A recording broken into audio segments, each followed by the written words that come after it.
mbarikiwe, mbarikiwe, mbarikiwe, mbarikiwe sana, mbarikiwe, mbarikiwe, mbarikiwe, mbarikiwe sana, wageni mbarikiwe, mbarikiwe, mbarikiwe, mbarikiwe sana, mbarikiwe, mbarikiwe, mbarikiwe.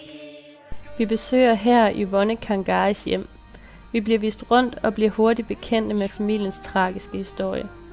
Moren er få år tilbage blevet udsat for et voldeligt seksuelt overgreb, hvor gerningsmanden huggede begge hendes arme af og stak hende i maven på trods af, at hun var højgravid.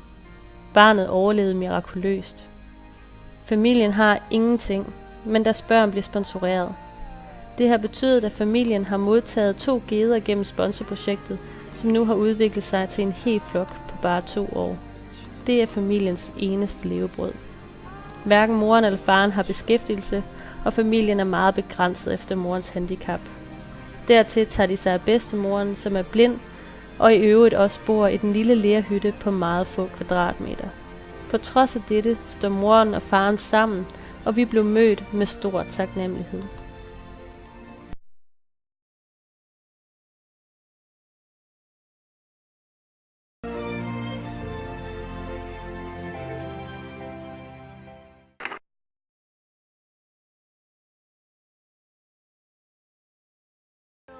Empty words, you're on fire when he's near you.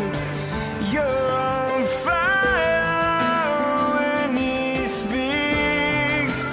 You're on fire, burning out his mystery.